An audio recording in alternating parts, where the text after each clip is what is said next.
আসসালামু আলাইকুম। বাংলাদেশ বেতার খুলনা, খবর পড়ছি আব্দুস সব্বুর। খুলনা মহানগরী এলাকায় ডেঙ্গু পরিস্থিতি ও প্রতিরোধ কার্যক্রম বিষয়ে এক মত বিনিময় সভা গতকাল নগর ভবনের শহীদ আলতাফ মিলনায়তনে অনুষ্ঠিত হয়।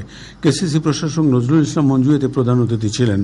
সভায় বাজারসমূহের অভ্যন্তরীণ ড্রেনসমূহ ও জমে থাকা বর্জ্য দ্রুত অপসারণ করার পাশাপাশি পরিষ্কার পরিচ্ছন্নতা বিষয়ক পৃথক কমিটি গঠন, ইজি বাইকের ব্যাটারি থেকে দূষণ প্রতিরোধে কার্যকর ব্যবস্থা গ্রহণ ও শিক্ষা প্রতিষ্ঠানসমূহ পরিচ্ছন্নতার আওতায় আনা সহ কেসিসির সাথে বেসরকারি সংস্থাসমূহের কাজের সমন্বয় করার সিদ্ধান্ত গৃহীত হয়।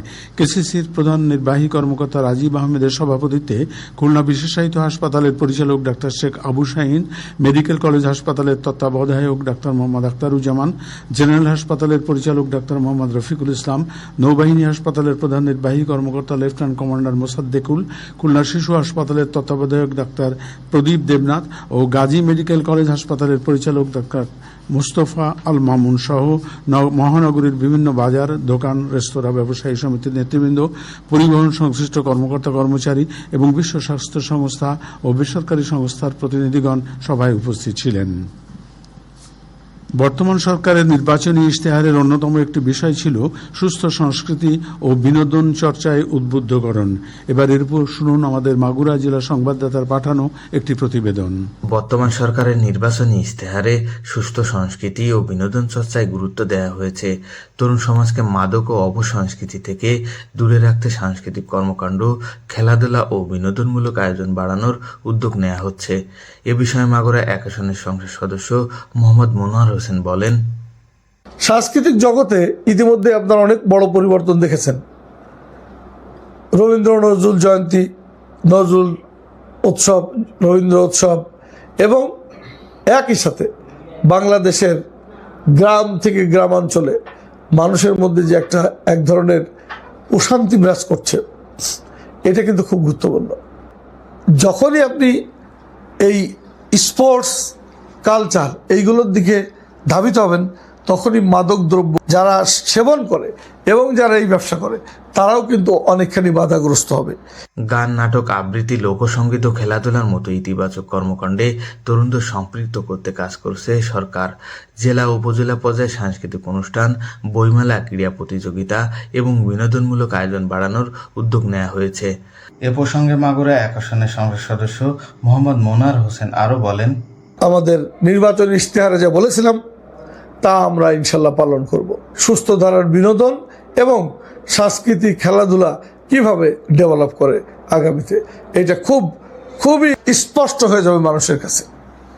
লোকসংস্কৃতি ও সাংস্কৃতিক চর্চা বাড়লে নতুন প্রজন্ম নিজেদের ঐতিহ্য সম্পর্কে জানতে পারবে। হেলাল হোসেন, বাংলাদেশ বেতার, খুলনা।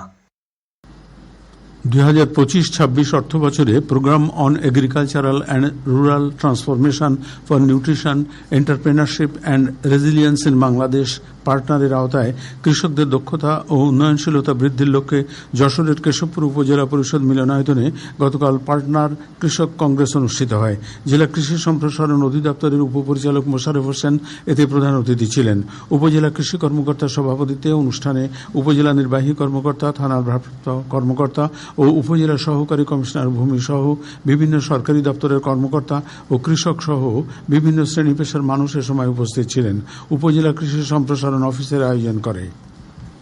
সাতক্ষীরার দেবহাটা উপজেলার সখীপুর ইউনিয়ন পরিষদ চত্বরে গতকাল ভিডব্লিউবি প্রকল্পের আওতায় 570টি হতদরিদ্র পরিবারের মাঝে বিনামূল্যে 30 কেজি করে চাল বিতরণ করা হয়। ইউপি চেয়ারম্যান প্রধান অতিথি হিসেবে এই চাল বিতরণ করেন। ইউপি সদস্য সহ উপকারভোগীরা এ সময় উপস্থিত ছিলেন।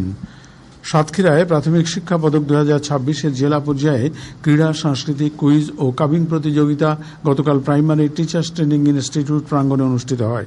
জেলা প্রশাসক মিস কাউসার আজিজ এতে প্রধান অতিথি এবং অতিরিক্ত জেলা প্রশাসক শিক্ষা ও আইসিটি শরীফ আসিফ রহমান এতে বিশেষ অতিথি ছিলেন।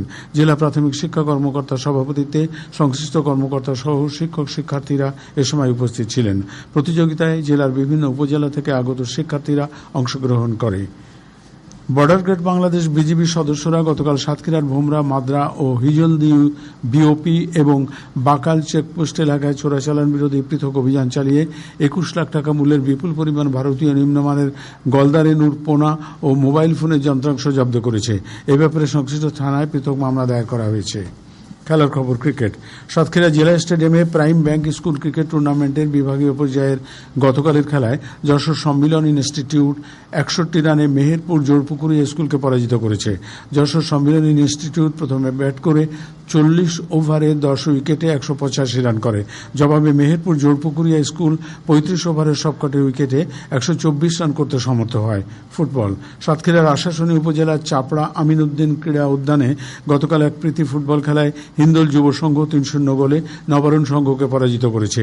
এদিকে যশোর সদর উপজেলার এনএম খান সরকারি প্রাথমিক বিদ্যালয় মাঠে অপর এক প্রীতি ফুটবল খেলায় ব্রাজিল সমর্থক গোষ্ঠী 1-0 গোলে আর্জেন্টিনার সমর্থক গোষ্ঠীকে পরাজিত করেছে। ঢাকা আবহাওয়া অফিস জানিয়েছে উত্তর বঙ্গোপসাগর ও তৎসংলগ্ন এলাকায় গভীর সঞ্চালনশীল মেঘমেলার সৃষ্টি হচ্ছে। এর প্রভাবে উত্তর বঙ্গোপসাগর ও তৎসংলগ্ন বাংলাদেশের উপকূলীয় এলাকা এবং সমুদ্র বন্দরসমূহে ঝোড়ো হাওয়া বয়ে যেতে পারে। চট্টগ্রাম, কক্সবাজার, মোংলা ও পায়রা সমুদ্র বন্দরসমূহকে 3 নম্বর স্থানীয় সতর্ক সংকেত দেখাতে বলা হয়েছে। উত্তর বঙ্গোপসাগরে অবস্থানরত মাছ ধরার নৌকা ও ট্রলারসমূহকে পরবর্তী নির্দেশ না দেওয়া পর্যন্ত উপকূলের কাছাকাছি এসে সাবধানে চলাচল করতে বলা হয়েছে। এদিকে আজ বেলা 1টা পর্যন্ত পূর্বাভাসে বলা হয়েছে খুলনা, যশোর, কুষ্টিয়া, রাজশাহী, রংপুর, পাবনা, বগুড়া, টাঙ্গাইল, ময়মনসিংহ, বরিশাল, পটুয়াখালী, নোয়াখালী, কুমিল্লা, চট্টগ্রাম, কক্সবাজার ও সিলেট অঞ্চলে দক্ষিণ পশ্চিম দিক থেকে অস্থায়ীভাবে ঘন্টায় 45 থেকে 60 কিলোমিটার বেগে দমকা থেকে ঝোড়ো হাওয়া বয়ে যেতে পারে। সেই সঙ্গে বৃষ্টি অথবা বজ্রসহ বৃষ্টিপাতের সম্ভাবনা রয়েছে। এসব এলাকার নদীবন্দর সমূহকে 1 নম্বর সতর্কতা সংকেত দেখাতে বলা হয়েছে। খবর শেষ হলো। আমাদের পরবর্তী খবর প্রচারিত হবে দুপুর 12টা 10 মিনিটে বাংলায়।